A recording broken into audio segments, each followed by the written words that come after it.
आपण पाहत आहात शिवभीमक्रांती महाराष्ट्र न्यूज चॅनल। जिल्हास्तरीय कृषी व क्रीडा कला महोत्सव वसंतराव नाईक मराठवाडा कृषी विद्यापीठ येथे 19 जानेवारी रोजी होणार आहे।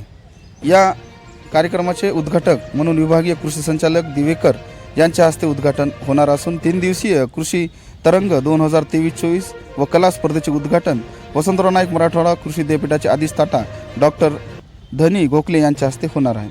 कार्यक्रमाच्या अध्यक्षस्थानी विभागीय कृषी संचालक साहेबराव दिवेकर यांची प्रमुख उपस्थिती राहणार आहे। जिल्हा कृषी अधीक्षक RB हरणे, प्रकल्प संचालक आत्मा BS चव्हाण, वसंतराव नाईक मराठवाडा कृषी विद्यापीठाचे विद्यार्थी कल्याण अधिकारी डॉक्टर PR जवर यांची प्रमुख उपस्थिती राहणार आहे। यामध्ये क्रिकेट, व्हॉलीबॉल, खो खो, गोळाफेक, कबड्डी, धावणे, लांब उडी, टेबल टेनिस, चालणे, रस्सीखेच, फिश पॉन्ड आणि भव्य असा सांस्कृतिक कार्यक्रम होणार आहे। सदरील या कार्यक्रमाचा लाभ घ्यावा असे आवाहन जिल्हा अधीक्षक कृषी अधिकारी कार्यालयाच्या वतीने करण्यात आलेले आहे।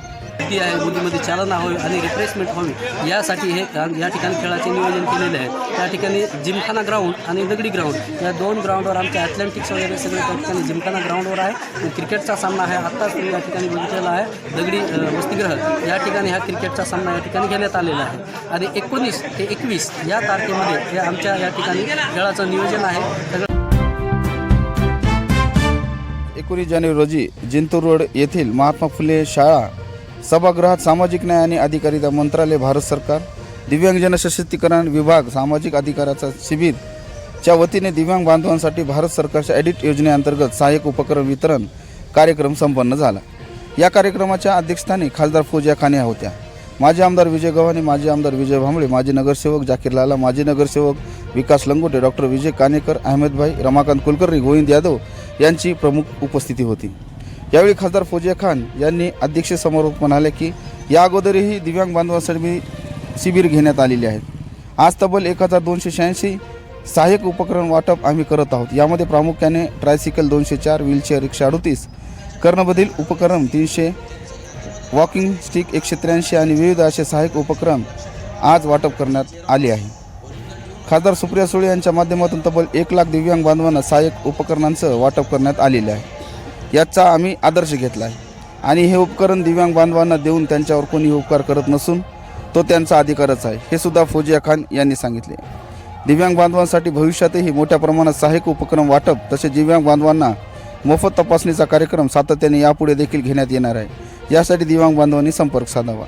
कार्यक्रमाचे प्रास्ताविक शिवाजी गणपुरी यांनी केले तर आभार प्रदर्शन प्रसाद बुधवंत यांनी केले।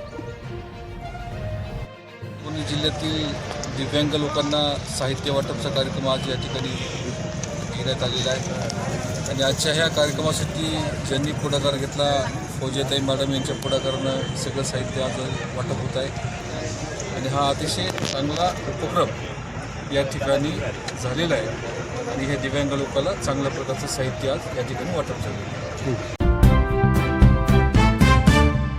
परभणी शहरातील सवेरा कॉलनी धार रोड परिसरात असणाऱ्या दारुस्लाम उर्दू प्राथमिक व माध्यमिक शाळेत प्रजासत्ताक दिनाच्या निमित्ताने चित्रकला स्पर्धा घेण्यात आल्या। या चित्रकला स्पर्धेचे आयोजन करण्यात आलेले होते। स्पर्धाचे उद्घाटन संस्थेचे सहसचिव सय्यद शोएब हासमी यांच्या हस्ते संपन्न झाले। यावेळी शाळेचे मुख्याध्यापक सय्यद हसीब हासमी आणि सय्यद फरीन मॅडम, आयोजक अब्दुल हकीम व सर्व शिक्षक, शिक्षकेतर कर्मचारी उपस्थित होते। या चित्रकला स्पर्धा घेण्याचा उद्देश की विद्यार्थ्यांमध्ये चित्रकलाविषयी माहिती व्हावी आणि या चित्रकलाविषयी उत्सुकता वाढवावी या उद्देशाने या चित्रकला स्पर्धेचे आयोजन करण्यात आले होते। दारुल इस्लाम उर्दू शाळा प्राथमिक व माध्यमिक शाळेचे विद्यार्थी विद्यार्थिनींनी यामध्ये सहभाग नोंदवला। यावेळी या स्पर्धेच्या ठिकाणी शिक्षक वृंद आणि इतरही व्यक्ती मोठ्या संख्येने उपस्थित होते।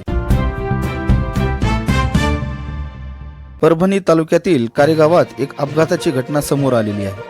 वय वर्ष 45 असलेल्या विक्रम कनकटे या इसमेचा विजेचा जोरदार धक्का लागून जागीच मृत्यू झाल्याची दुर्दैवी घटना आज घडली आहे। सदरील इसम हा लाईट दुरुस्तीचे काम करत होता। एका शेतकऱ्याच्या शेतामध्ये लाईटीच्या पोलावर चढून तो काम करत असताना अचानक विजेचा जोरदार शॉक लागल्याने हा इसम खाली कोसळला आणि त्यास परभणीतील एका खाजगी दवाखान्यामध्ये दाखल केले असता त्याला मृत घोषित केले गेले। त्यानंतर पुढील कारवाईसाठी परभणी जिल्हा सामान्य रुग्णालयामध्ये शवविच्छेदनासाठी आणले होते। त्यावेळी आप्तेष्ट मंडळी, पाहुणे, मित्र परिवार यांनी मोठ्या संख्येने हजेरी लावली होती। मयताच्या कुटुंबांना काहीतरी आर्थिक मदत व्हावी या उद्देशाने ग्रामस्थ मदत करताना यावेळी दिसून आले।